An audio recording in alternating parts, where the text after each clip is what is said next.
ตอนนี้เป็นขบวนของเฮาแล้วนะแต่ว่าคนเข้าไปส่วนหลายและยังเหลือส่วนน้อยเนาะยังเหลือส่วนน้อยกำลังจะแจ้งเข้าไปขบวนนี่จะหลายกว่าขบวนวังกี้นี่เนาะจะหลายกว่าขบวนวังกี้นี่น่าจะบรรจุได้ประมาณ700 คน800 คนแต่ว่าขบวนนี่นะน่าจะมี9ตู้น่าจะบรรจุเกือบเป็นพันคนพุ่นแหละทุกคนนี่นะคนก็เริ่มไปต่อแถวกันละ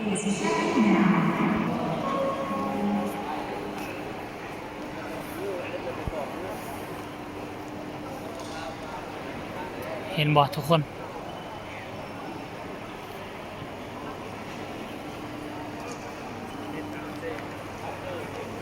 ไป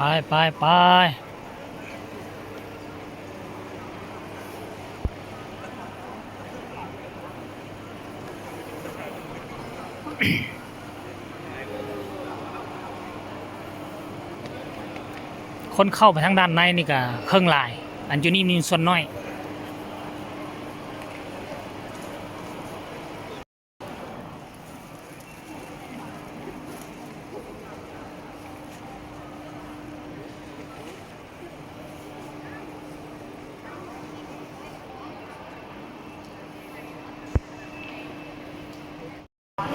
ออกมาแล้วทุกคน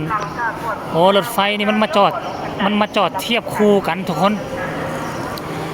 บางกี้นี่เป็นรถไฟด่วนจะจอดอยู่ซานซาลาเบื้องนี่แล้วตัวนี้เป็นรถไฟธรรมดาเฮาต้องได้ลอดอุโมงค์ลงไปสมพอดอกว่าบ่เห็นคนมาพี่มันต้องได้ลงอุโมงค์ไปลอดอุโมงค์ผ่านขึ้นในเบื้องนั้นแล้วจึงขึ้น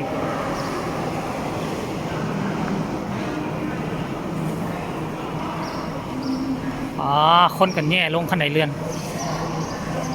ลงคันใดธรรมดากับคันใดเรือนนี่คันใดธรรมดาฮอดไว้กว่าซ้ำเพราะคนมันแย่กันหลายคนแย่กันลงคันใดเรือนเขาย่างเอามันฮอดไว้กว่า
คือตอนนี้ขบวนรถไฟก็อยู่ทางด้านหัวนี่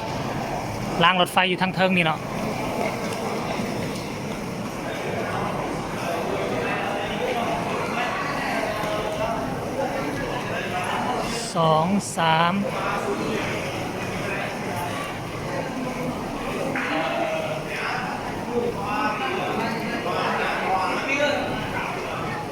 3159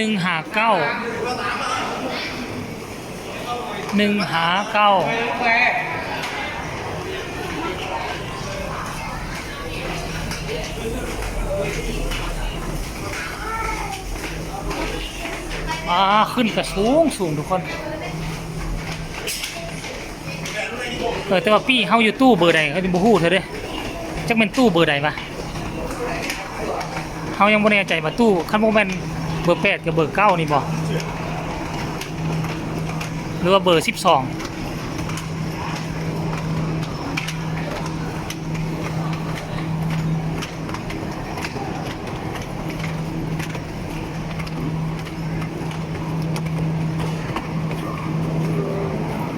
นี่เห็นบ่ทุกคนรถไฟ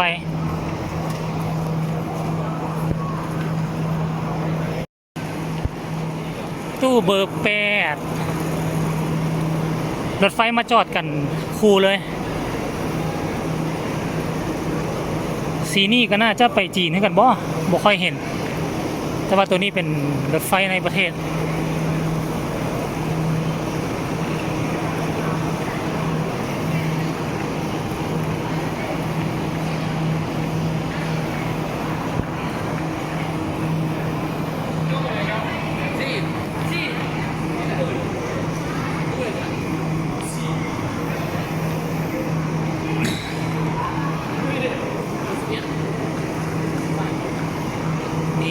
เบิก8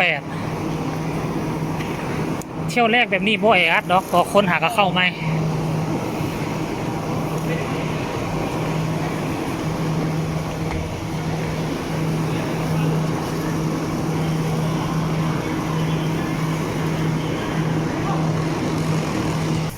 ฮอดแล้วทุกคนฮอดแล้วโอ้คนหลายอยู่ป้าร้อยแสดงว่าเฮาต้องอยู่พุ่นส้นนั่นพุ่นนะ เข้า2ส้นมาวันนี้ยางมาเจอกันอยู่ครึ่งทางมาแล้ว เบอร์มันยัง คุณ แน่ เลยซาวะ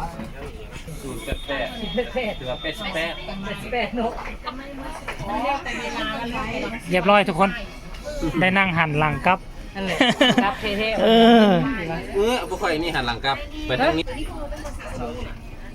บางคนเมาได้ผู้ชาย แมน เด็กๆไม่ได้ดีบางคนเมาเลยพลาดบุหรี่เมาเลยปีนกลับไปเลย ขี่รถตู้ขี่รถเมล์เมื่อวานเมาของ ไปไปสิ เพื่อนจะเมาขี่ฝุ่นจะเป็นเมา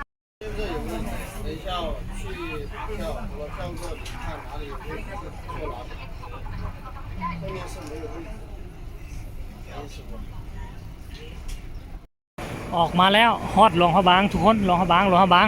เนี่ย FC แฟนคลับของน้องที่ดาลาวสถานีหลวงพระบางใหญ่ใหญ่อีหลีนี่เจ้าให้เบิ่งนี่สถานีหลวงพระบางโอ้โหรถเข้ามาเต็มเลยนี่ทุกคน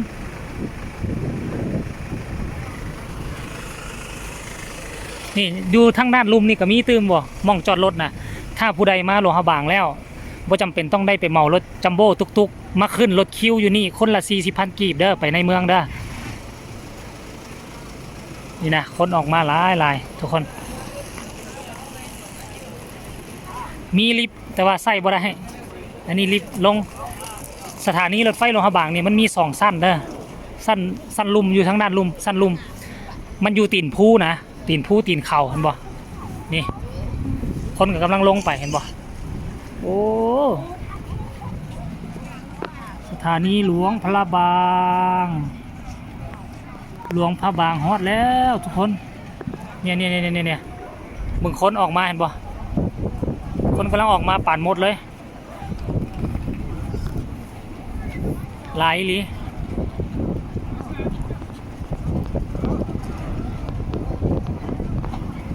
เบิ่งไหมโอ้เอาโอเค FC แฟนคลับน่าจะฝากฝั่งคลิปนี้เอาไว้ซ้ำนี่แหละฝากทุกคนกดไลค์กดแชร์กดติดตามให้ในเพื่อจะบ่พลาดในคลิปต่อไป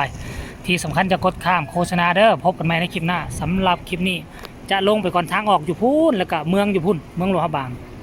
อีก12 กิโลเท่านั้น